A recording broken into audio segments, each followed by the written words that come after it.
We do need solutions for our world. And there are, simple things that we can do without any real problems.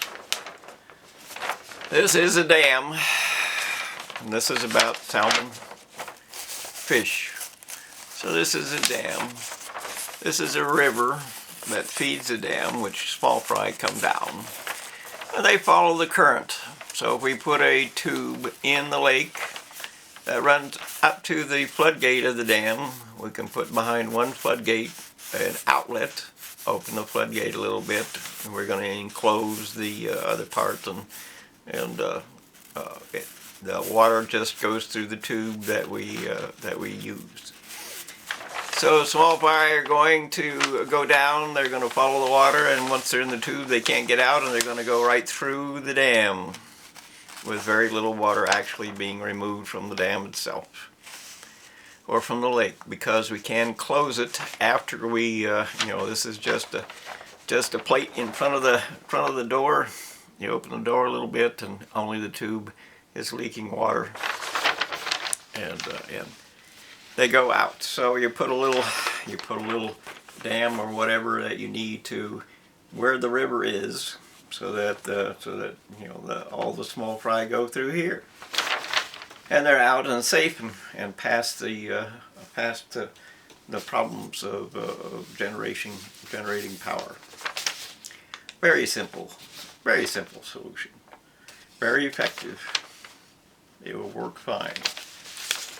Here's another simple solution. Let's just assume this is the ship that ran into the bridge over in Delaware or wherever it was. So, millions of dollars of damage, and all you have to do is attach a simple door to the side of the ship. Operate it with a winch on the side or whatever you want to use. And you just simply, if you're in trouble, the motor doesn't work, you simply open the gate on one side and that turns the boat, or open the gate on the other side, that turns the boat. Or if you want to stop them, you can put another set up here and open those as well, but you have to push those out with cylinders. And that will, effectively stop the boat. And so, in very rough seas you can use it, and since they're tied to the boat, you just put them up against the side and slap them in place, and they do very little harm as far as the actual running of the ship. Very, very, very simple. Anybody could think of it. So, there's also cleaning up the ocean. Very simple method. We're going to use sails, only without sails. This is a spinning propeller, a centrifugal fan. So the wind turns the fan, and that's connected to floats to keep it above the water.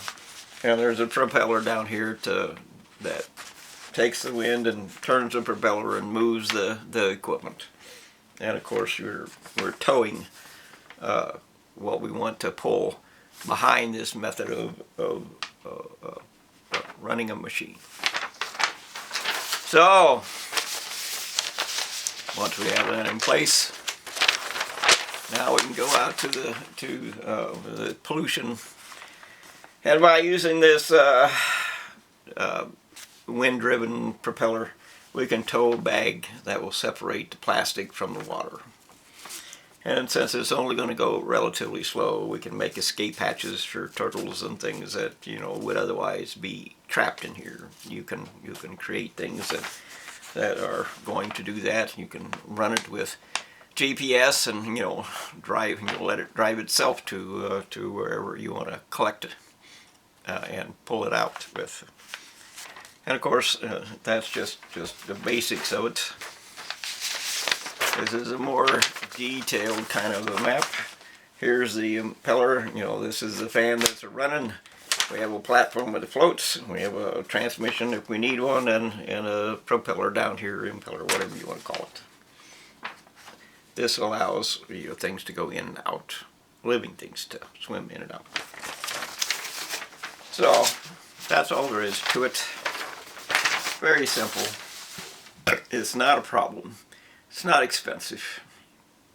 And although trawlers should be controlled or should be used to clean up that enormous mess, the end result of it is we have to use the plastic for something, and using the plastic for something means that we need to cover the highline poles with that plastic to keep them from rotting as best we can.